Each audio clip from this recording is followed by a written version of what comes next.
E aí galera, tudo bem? Bom estar de novo aqui com vocês. Hoje nossa aula é sobre composição química da célula.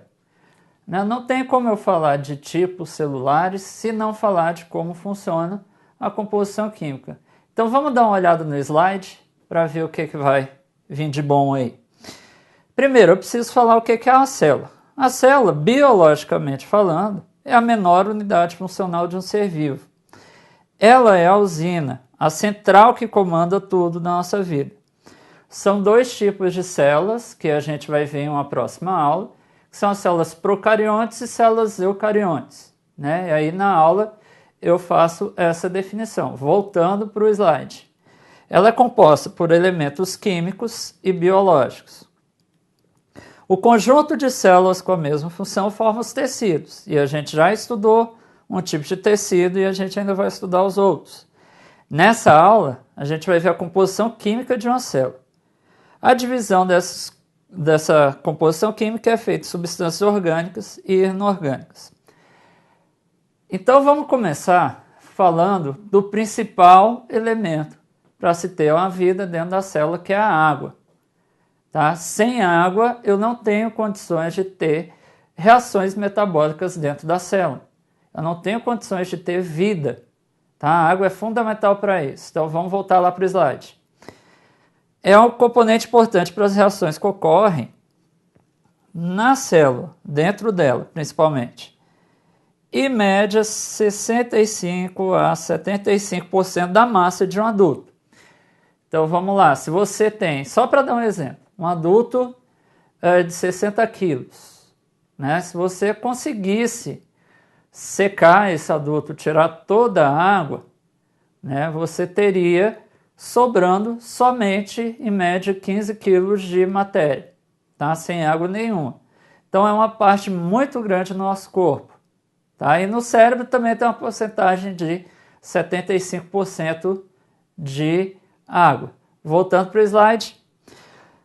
Quando eu falo de água, são duas moléculas de hidrogênio e uma molécula de oxigênio, que está aí representada. Essa bolinha azul é o hidrogênio e a bolinha vermelha é o oxigênio. A ligação entre o hidrogênio e o oxigênio se dá a chamada ligação covalente, que é uma ligação um pouco mais fraca.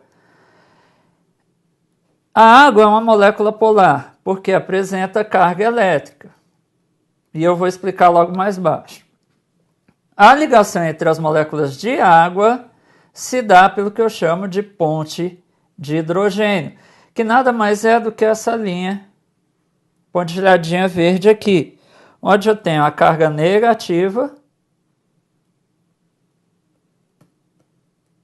e a carga positiva da outra molécula se ligando.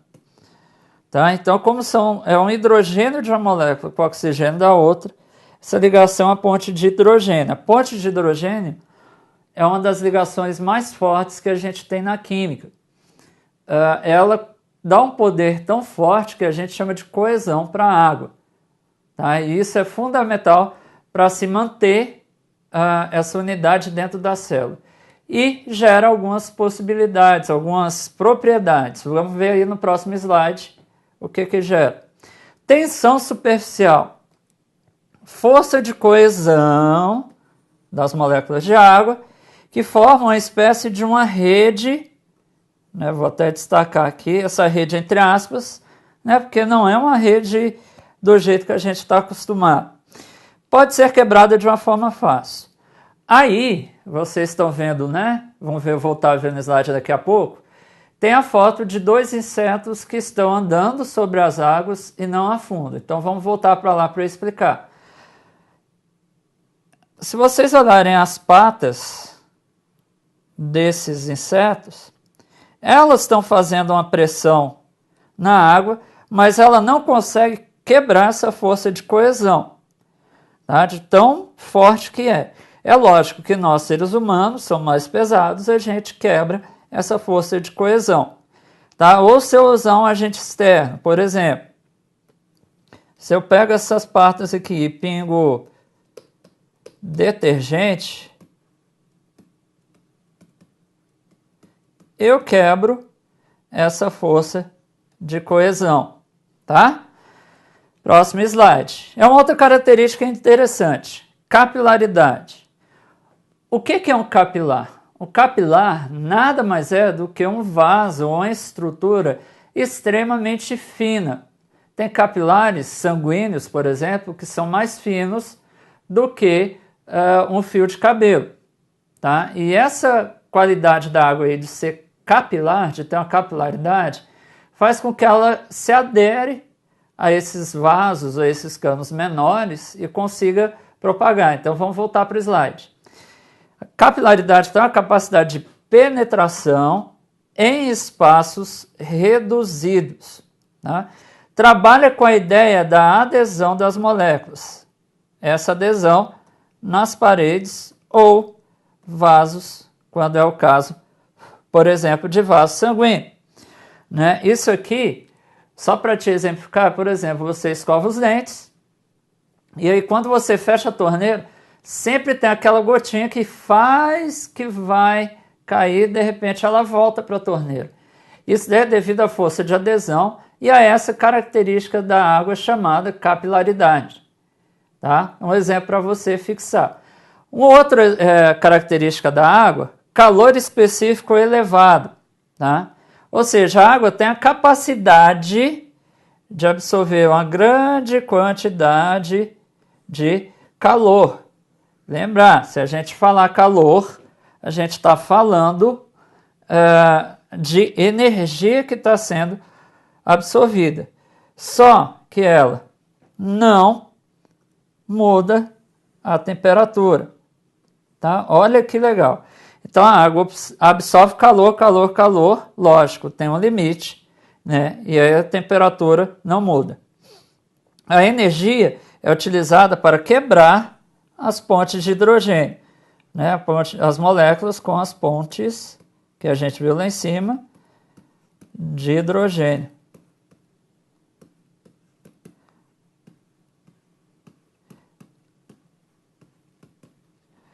Tranquilo? E uma outra característica aí, a água é considerada um solvente. Tá? Por que ela é solvente? Porque ela tem a capacidade de diluir praticamente todos os solutos. Quando eu falo soluto, eu estou falando de moléculas geralmente sólidas. Tá? Então eu estou falando de sólidos. Tá? Então se eu falo soluto, eu falo de sólidos. Se o soluto for polar, ou seja, tem a mesma estrutura da água, carga, a solubilidade ocorre de forma mais simples possível. A água é conhecida como solvente universal. E aqui cabe uma observação.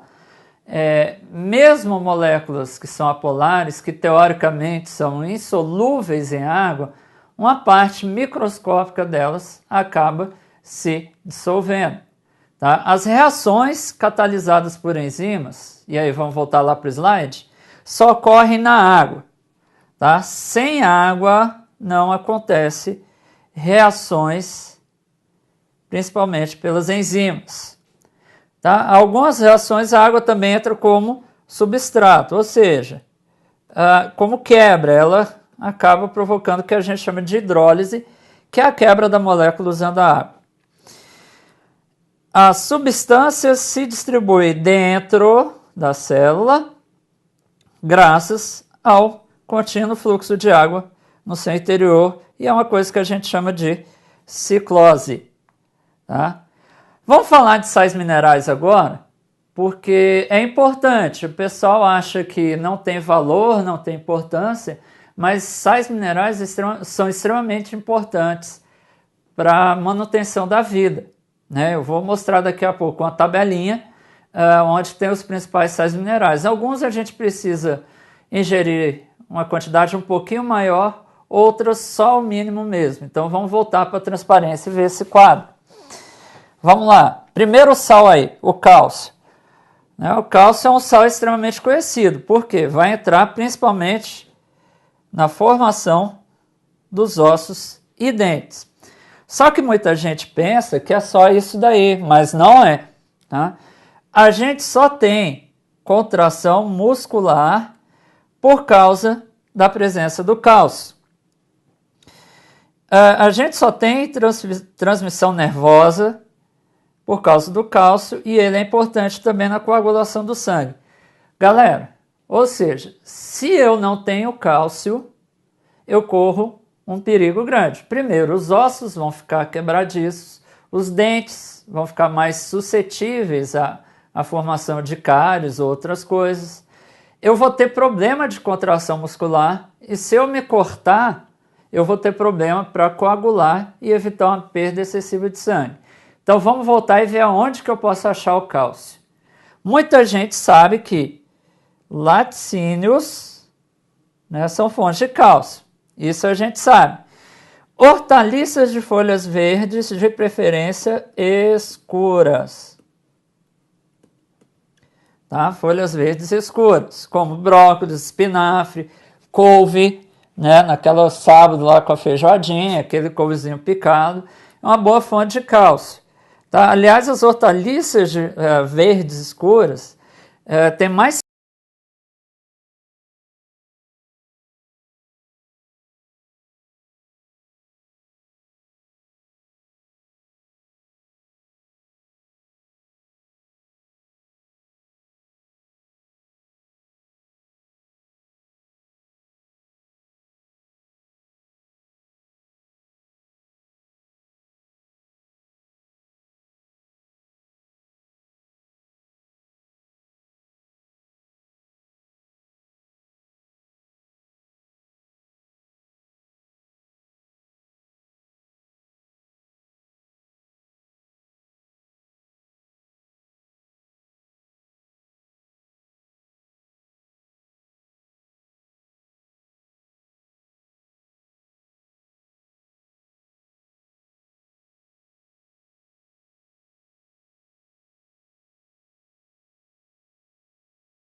auxiliado por causa do sódio. Aonde? Sal de cozinha, né, que a gente usa aí todo dia, e o sal natural dos alimentos. O alimento, né, que a gente ingere no dia a dia já tem. O cloro é fundamental para formar o ácido clorídrico, que é um dos ácidos mais fortes. Eu vou botar a fórmula dele aqui, HCl, que está lá no nosso estômago. É importante para a digestão. E eu vou encontrar onde? No sal comum, basicamente. Então, eu não posso simplesmente comprar cloro e comer cloro, né? Ele é tóxico. Né?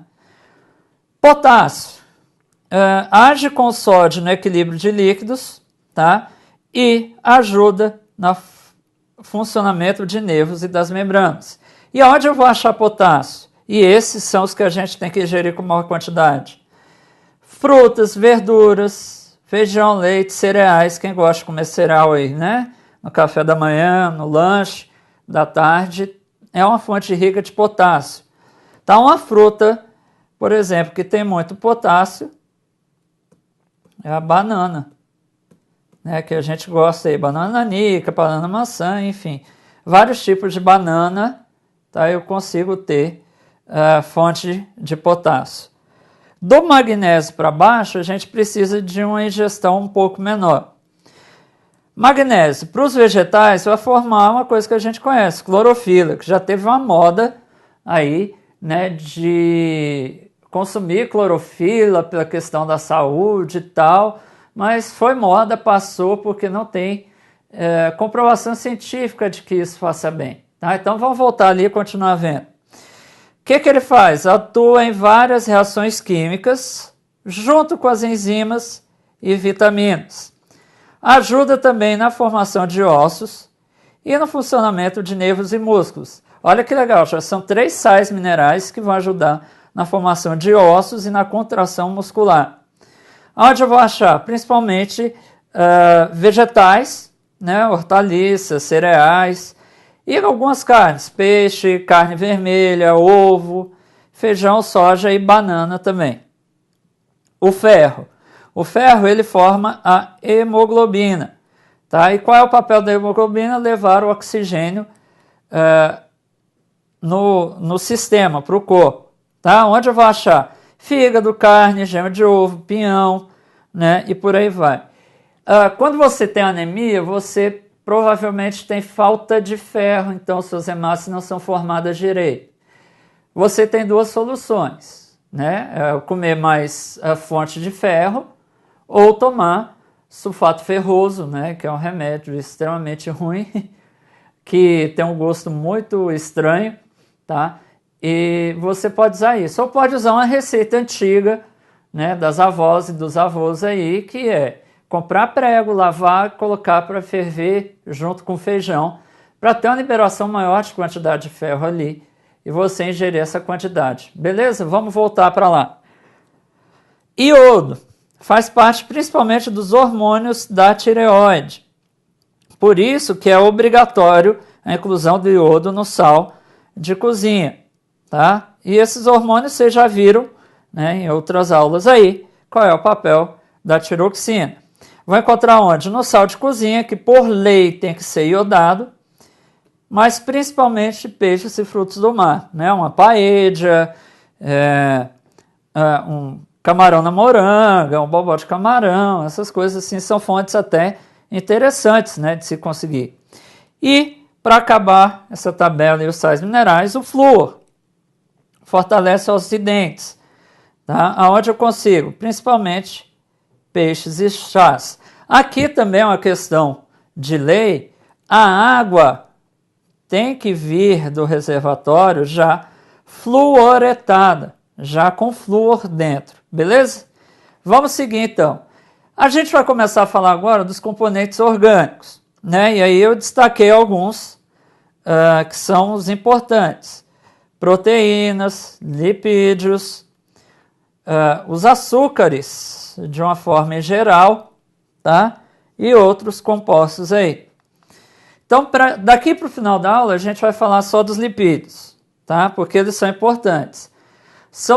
Quando eu falo de lipídio, a associação mais comum é com gordura. Perfeito.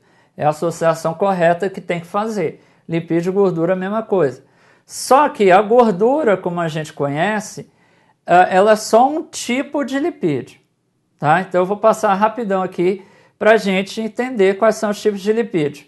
Primeiro, são substâncias cuja característica é ser insolúvel em solventes polares, como por exemplo a nossa amiguinha água.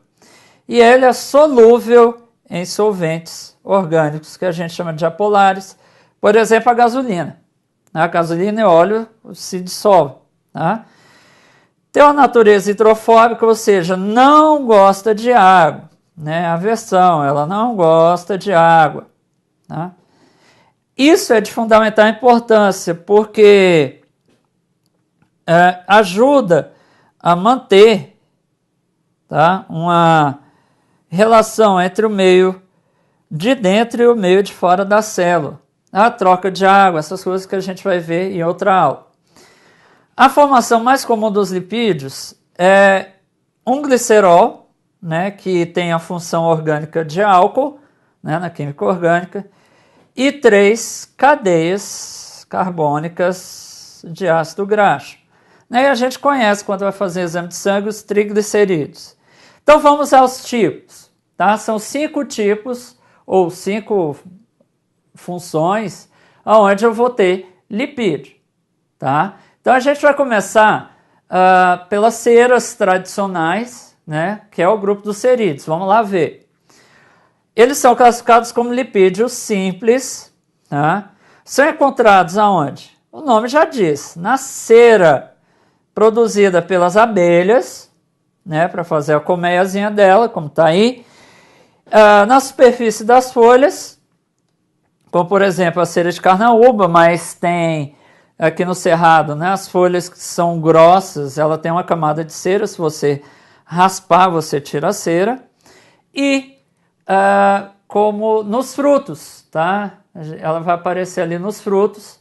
E aí eu pus a maçã como exemplo, porque volta e meia aparece na internet, né, a notícia, entre aspas, de que estão colocando cera na maçã para ela durar mais, aquela coisa toda. Não, aquela cera da maçã, inclusive tem vídeo de gente raspando, né, tirando a cera. Aquela cera é uma cera natural, tá? Ela tá ali já com a fruta, ela não foi colocada na indústria nem nada, beleza?